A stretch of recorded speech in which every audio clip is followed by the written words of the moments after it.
이번 2022 개정교육과정이 학교 현장에 들어온다고 했을 때 기록하고자 하는 역량 중에서 선생님께서 생각하시는 가장 중요한 역량 무엇일까요? 다 중요할 것 같기는 한데요. 역량이라고 하는 개념이 2015 개정교육과정에서도 분명히 있었던 부분입니다. 그런데 2022로 들어오면서 조금 더 구체화되고 미래 변화에 대응할 수 있는 역량 체제로 바뀌었다라고 봐야 될 것 같은데요. 핵심적인 것 저는 네 가지 정도로 봅니다. 우선 가장 두드러지는 것은 기술적인 측면이 강조됐죠. 우리 광석쌤 강의에서도 아주 자세히 다뤄주셨지만 이런 기술 변화에 대해서 우리 선생님 그리고 아이들이 어떻게 준비하고 미래 변화에 맞춰가야 되는가에 대한 기술적인 측면의 역량이 있었고요. 그리고 맞닿아 있으면서도 상당히 다른 기술이 발전하면 인간 본연의 모습은 어떻게 달라지는가, 인문학적인 측면의 역량 역시 함께 중요해졌다고 보여집니다. 한쪽으로 너무 쏠리는 느낌 그렇죠. 또는 갸우뚱하는 느낌 이런 걸 계속 받고 있었거든요. 맞아요. 그런데 지금 이 시점에서 미래가 중요한 만큼 현재의 교육이 중요하다라고 얘기하는 것, 기술이 중요한 만큼 인성이 또는 인문학적인 측면이 그렇죠. 더 중요할 수도 있겠다. 이 균형을 맞추는 것이 중요하다라고 느껴지고 있습니다. 네. 교육과정을 만들 때 설문조사를 했을 때 가장 중요하게 보는 게 바로 인문, 독서에 대한 부분이 나왔던 게 우리 사회에서도 이런 중요도를 평가하고 있는 것 같았습니다. 그리고 기후변화 정말 심각하죠. 네. 이런 부분에 대한 범지구적인 문제에 대해서도 대응할 수 있는 역량을 이번 2022 개정교육과정에서는 담고 있습니다. 이 모든 역량들도 중요한데요. 저는 실은 가장 중요하게 보는 것은 소통에 관한 역량입니다. 아, 소통에 관한 역량이요. 그거 늘 우리가 뭐 항상 옆에 있었지만 그렇죠. 약간 꺼다 놓은 보릿자루처럼 맞아요. 살짝 이렇게 여기 무게를 두지 않았었던 부분인데 네네네. 왜 더 그렇게 생각하시죠? 사회가 바뀐다라고 하는 것은 그만큼 다양한 생각을 가진 사람들이 많아진다는 건데 자신의 이야기만 주장하다 보면 싸움밖에 안 나거든요. 네. 그런데 다른 사람의 이야기를 포용적인 관점에서 수용하고 이것을 받아들임으로써 더 발전적인 변화로 이끌어갈 수 있는 소통 역량, 이것이 2022의 핵심이 아닐까 싶습니다. 이번 교육과정에서 또 눈여겨봐야 되는 것이 기초소양이라고 하는 개념인데요. 이 부분 설명 부탁드리겠습니다. 우리가 그 코로나를 거치면서요, 학력 격차라는 용어들을 많이 사용하기 시작했습니다. 그리고 그 역량이라고 하는 게 복잡한 문제 해결력이기 때문에 자칫 잘못하면 이게 학력의 격차를 불러올 수가 있는 거예요. 그래서 이번에 기초소양, 어떻게 보면 책임 교육하고 관련된 부분인 거죠. 그래서 역량을 길러주기 위해서는 그 기반이 되는, 기초가 되는 언어, 수리, 디지털 기초 역량을 탄탄하게 해야 된다라는 의도가 들어 있습니다.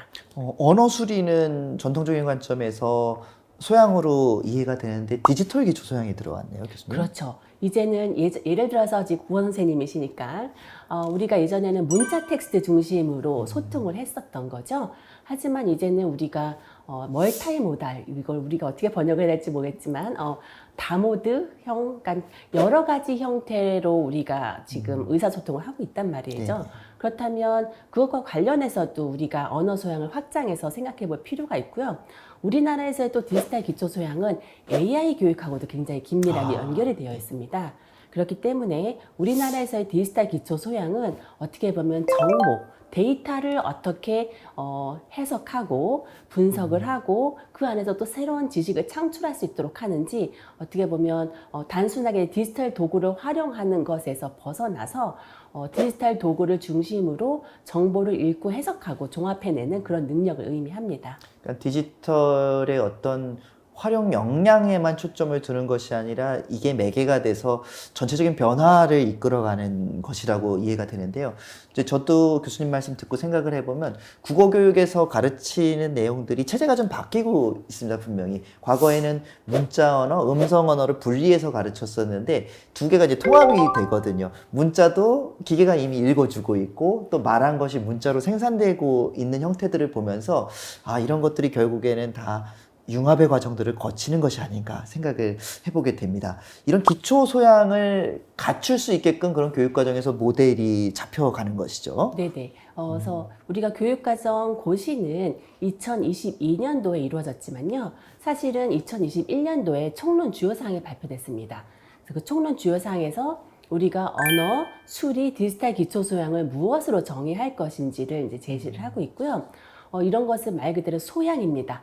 우리가 소양을 갖춘 사람이라고 이야기하잖아요. 그래서 특정 과목을 물론 보다 밀접하게 연결된 과목이 있긴 하지만 특정 교과를 통해서가 아니라 범교과적으로 접근을 해야 되고요.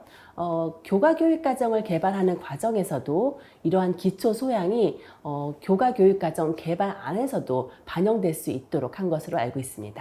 네, 정말 맞는 말씀인 게 과거에는 이런 내용이 나왔으면 나는 국어야 정보에서 알아서 해 이렇게 생각할 수 있었는데 이제부터는 특정 교과에 국한되는 것이 아니라 범교과 차원에서 디지털 소양에 대한 부분이 의무적으로 특정 단원에 어떻게 또 녹아 들어가야 그렇죠. 되고 이렇게 해야 되는 거죠. 근데 맞습니다. 결국 이게 그냥 선생님들을 괴롭게 하는 것이 아니라 아이들이 내 교과의 수업을 들었을 때 현실과 괴리가 안 생기게 하는 부분일 것 같다는 생각이 들어요. 네, 맞습니다. 그 기초 소양과 역량의 가장 큰 차이는요.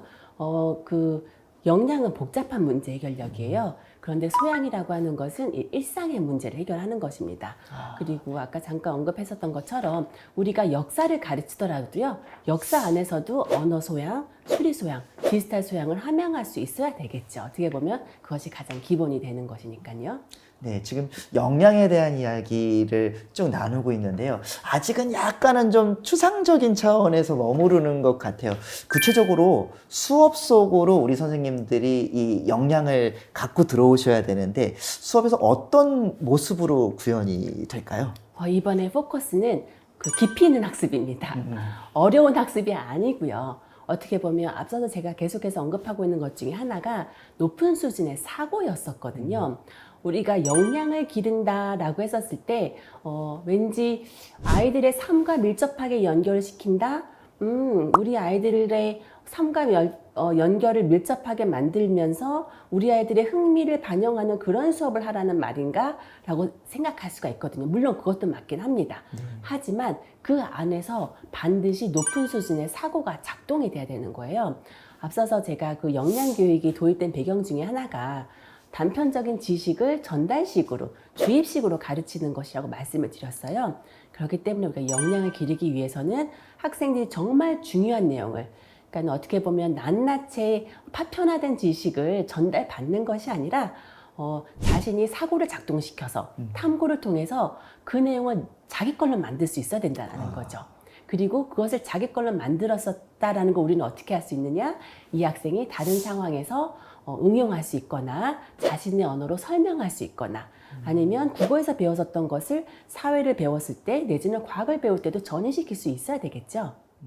자, 학생들이 자기 학습에 있어서 주인의식을 가지고 행동할 수 있도록 만드는데 가장 중요한 것이 여러 가지 그 연구 보고서에 의하면 목표를 설정하는 것이라고 해요. 근데 이게 굉장히 뻔한 얘기 같은데 사실 목표를 그 매 교과 시간에 학생들이 구체적으로 설정할 수 있게 우리가 과연 도와주고 있는가 생각해 보면 좀 많이 부족한 부분인 것 같습니다. 우리가 학습 목표, 이번 차시 학습 목표 이런 거는 칠판에 다 적고 학생들에게 공유하지만 학생들이 개별적으로 자신의 목표를 스스로 정하는 게 매우 중요하다는 거죠. 그런데 이것을 스스로 할 수 있는 학습자는 거의 없다고 합니다. 그래서 학교의 개입, 또 선생님의 지도가 필요한 부분인데 이 목표라고 하는 거는 성과 목표와 숙달 목표로 나누어진다고 해요. 그래서 성과 목표라는 거는 뭐냐 하면 이런 거죠. 다음 시험은 꼭 80점 이상 받아. 나는 이번 시험에 5등급 받았는데 다음 시험에는 뭐 4등급을 받아야지. 이렇게 등급을 올려야지 라고 생각하는 거. 이런 목표는 퍼포먼스 고울이에요. 성과 목표. 그런데 이런 성과 목표는 학생들을 진심으로 성장시키는 데는 큰 도움이 되지 않는다고 합니다. 왜냐하면 어떤 바깥으로 보여지는 결과물일 뿐이지 내가 무엇을 달성하게 됐는지를 명확하게 알려주지 않기 때문이에요. 그래서 숙달 목표를 세우도록 자꾸 훈련을 시켜야 된다고 해요. 그래서 mastery goal이라고 되어 있는데 어떤 항목에 대해서 마스터할 수 있게 만들어주는 거죠. 예를 들면 뭐 글을 쓰는 거였다. 그러면 다음번 에세이는 서론 본론 결론의 흐름을 내가 자연스럽게 쓰는 것을 할 수 있게 되어야 되겠어 라는 것이에요. 그래서 이 숙달 목표가 중요한 것이고, 이제 목표를 세울 때는 스마트의 규칙에 따라야 된다고 합니다. S는 specific, 또 M은 measurable, A는 achievable, R은 realistic, T는 time-bound라고 하는데, 이렇게 구체적이고 뭐 현실적이고 시간을 딱 정해가면서 목표를 세울 수 있도록 선생님들께서 가이드를 잘 해주셔야 된다고 해요. 이게 정말 주인의식을 학습에 대해서 가질 수 있게 해주는 가장 좋은 방법이라고 합니다. 그리고 사실은 이런 숙달 목표를 정확하게 이해하려고 하면 제일 좋은 방법이 뭐냐면 루브릭을 학생들이랑 같이 만들어 보시는 거예요. 이 선생님들께서 사실 루브릭이라고 하면 채점 기준표라고 생각하시기가 쉽고, 우리나라의 많은 교육청의 문건에도 루브릭은 채점 기준표라고 번역이 되어 있는데, 사실 루브릭은 채점 기준표만을 의미하지는 않습니다. 채점을 하는 도구이기는 하지만 학생들이 학습의 타겟이 어디인지를 명확하게 인지하게 해주는 도구거든요.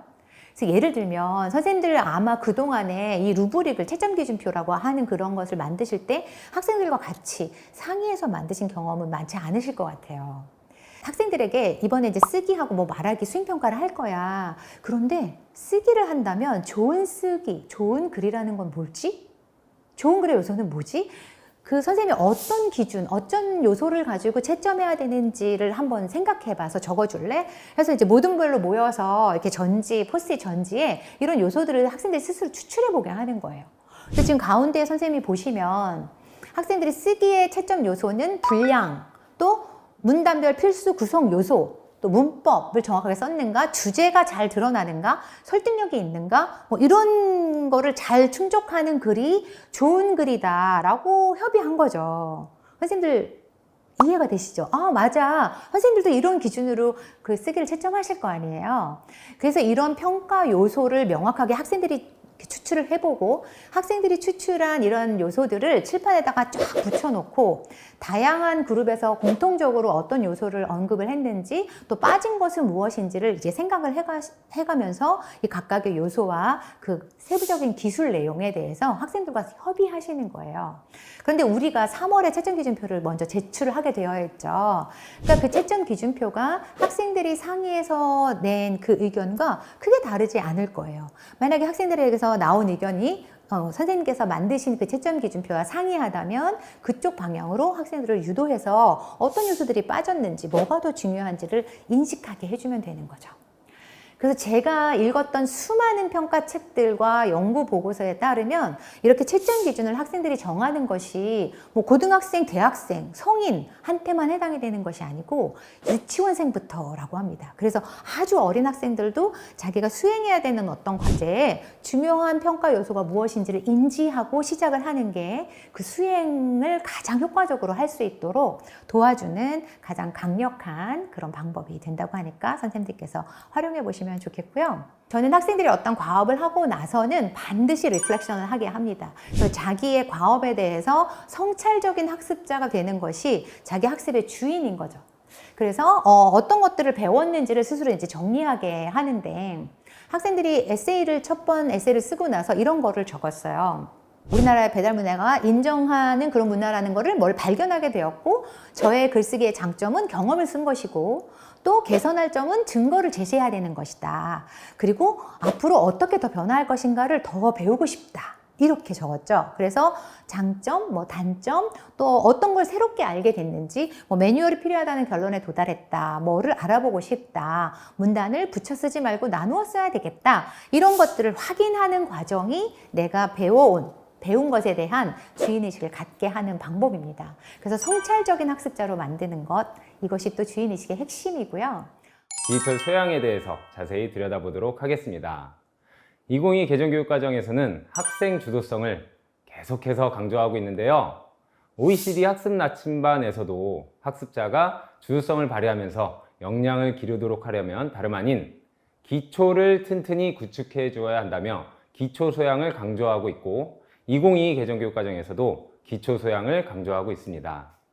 기초소양은 이번 개정교육과정에 처음 도입된 개념으로 모든 학습의 기초가 되는 언어소양, 수리소양, 디지털소양이라는 세 가지를 포괄하는 개념입니다. 이는 특정 교과에서만 다루는 것이 아닌 전 교과를 통해서 함양되어야 하며 학교에서의 학습과 평생 교육에서 학습자의 역량을 기르는 데 있어서 기초가 된다는 점을 강조하고 있습니다.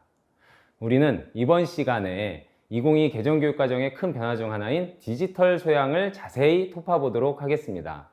디지털 소양에 대한 개념은 OECD 및 각 나라마다 조금씩 다르게 해석되고 있는데요. OECD 학습 나침반의 핵심 기반 가운데 인지적 기반에는 언어 소양, 수리 소양, 디지털 소양과 데이터 소양으로 구성되어 있습니다. 여기서 주목할 점은 디지털 소양을 기존의 언어 소양 개념이 확장된 것으로 보고 있으며 데이터 소양은 기존 수리 소양의 개념이 확장된 것으로 보고 있다는 점입니다. OECD뿐만 아니라 다양한 연구진들은 각자의 연구 관점에 따라 하위 요소 간 구분이나 포함의 관계의 범주를 서로 다르게 언급하고 있는데요. 예를 들어서 디지털 전환에 있어서 매체의 디지털화에 주목하는 연구자들은 매체 문식성을 언어 소양이 아니라 디지털 소양에 포함시키기도 하고 매체 디지털화로 가치를 창출하는 것은 바로 데이터다 라고 주목하는 연구자들은 매체 소양, 디지털 소양 또는 데이터 소양이 엄밀하게 구분되기 어려운 개념이라고 보기도 합니다. 이러한 연구 배경을 바탕으로 2022 개정교육과정을 만들어가는 과정에서도 다양한 의견이 있었습니다.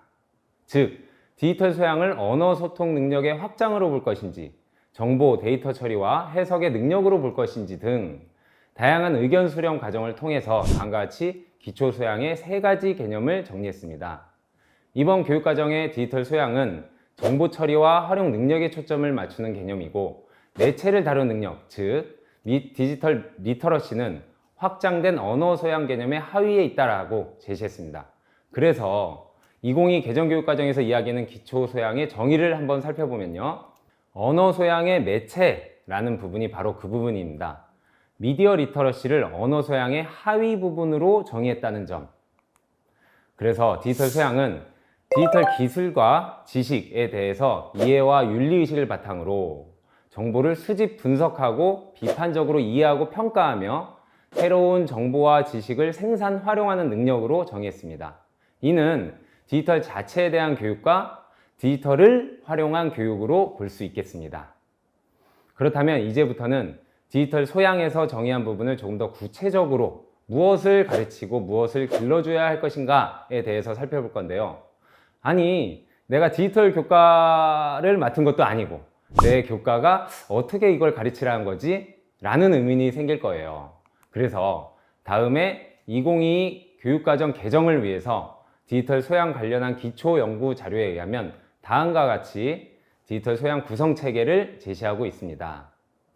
이렇게 총 4개의 영역으로 제시하고 있는데요. 아래 부분부터 보면 디지털 기기와 소프트웨어의 활용, 디지털 윤리와 정보 보호, 디지털 정보의 활용과 생성까지 마치고 난 다음에는 디지털 의사소통과 문제 해결 이렇게 4가지 영역으로 분류해 놨습니다.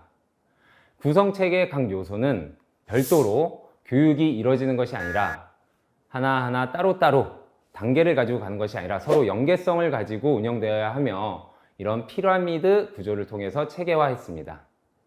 아래서부터 디지털 기기와 소프트웨어의 활용 및 디지털 윤리와 정보보호 능력을 기반으로 해서 디지털 정보의 활용과 생성을 통해서 디지털 의사소통과 문제를 해결한다 라는 구조를 가집니다. 근데 여기서 오해하지 말아야 될 부분이 있어요. 바로 저학년이 하단에 있는 영역을 배우고 고학년으로 갈수록 상단에 있는 영역을 배우는 것이 아니라 매 학년마다 이 피라미드 전체의 학습을 학습하되 학년이 높아질수록 영역별 세부 학습 요소가 심화되는 방식으로 학습하게 됩니다. 교과 융합을 통한 재구성 사례를 준비해 봤습니다. 체육과 영어 과목의 융합에 제가 한번 참여해 봤는데요. 여기 계신 광석쌤이랑 함께였어요. 교과 융합을 제 개인적으로 시도해 봐야겠다고 생각한 이유는요. 학생의 입장에서 생각해 보니까 매 과목 수업마다 서로 다른 내용에 몰입해야 하는 학생을 보면서 생각보다 인지적 부담이 크겠다. 매번 다른 내용, 다른 주제에 이입하려는 게 생각보다 쉽지 않겠다는 생각이 들더라고요. 즉 학습 맥락을 유지한 상태에서 교과별 특성에 따라서 다양한 학습 경험을 제공하고 그를 통해서 학생들의 몰입 그리고 동기 수준을 모두 높여보고 싶다 하는 욕심이 있었어요. 그래서 그럼 어떤 부분을 좀 융합을 해봐야 되나 고민을 해보니까 영어에서는 마침 현재 진행형이랑 명령문을 배우고 있었고요. 체육교과에서는 CPR, 심폐소생술을 다루더라고요. 그래서 그 내용을 보고 있으니까 문득 이런 아이디어가 떠올랐는데요. 심폐소생술까지 해야 하는 이런 긴급한 상황에서는 누구든지 지시하고 명령하는 말투로 말해야 되는구나. 그리고 이런 상황을 실시간으로 설명하려면 진행형으로 다급하게 말하겠구나 라는 생각이 들더라고요. Keep going, keep going, keep going. 아직도 생각나요? 예. 네. 게다가 심폐소생술이라는 내용 자체가 어느 나라, 어디에서도 필요하고 언제든지 써먹어야 하는 중요한 스킬이잖아요. 그럼 이 부분을 잘 버무려서 전 세계 어디에서도 사람들의 심장을 구해낼 수 있는 글로벌 라이프 세이버가 되어보자. 그리고 그런 상황을 연출하는 상황극도 한번 꾸며보자 라는 아이디어에서 시작했죠. 네, 그리고는 심폐소생술이 이루어지는 실제 상황이 담긴 영어로 된 여러 가지 영상을 시청했어요. 여기서의 포인트는 학생들이 정말로 이런 긴급 상황에서는 영어 시간에 선생님들이랑 배운 명령문과 현재 진행형이 정말로 쓰이는구나 라고 하는 맥락을 체감하도록 하는 게 목표였습니다. 그래서 학생들이 굉장히 몰입했던 기억이 나요. 그래서 체육과 영어 수업에서 그 맥락이 공유가 되니까 학생들이 교과 내용에 굉장히 몰입할 수 있었을 것 같아요. 굉장히 그랬어요. 왜냐면 체육 수업에도 이거 영어 선생님이 얘기했었던 그 keep going, 이 영어 수업에도 체육 선생님이 말했던 그거 연계가 되는 것이 저에게는 되게 큰 아이디어가 됐고 학생들도 굉장히 어떤 몰입이 확 이루어지는 그런 느낌이었습니다. 더 인상 깊었던 것은 각 과목의 선생님이 그 과목의 고유한 수업 흐름을 잃지 않으면서도 공통된 주제로 융합했다는 점이었어요. 네, 지금까지 선생님들의 교육과정 재구성 사례를 모두 들어봤습니다.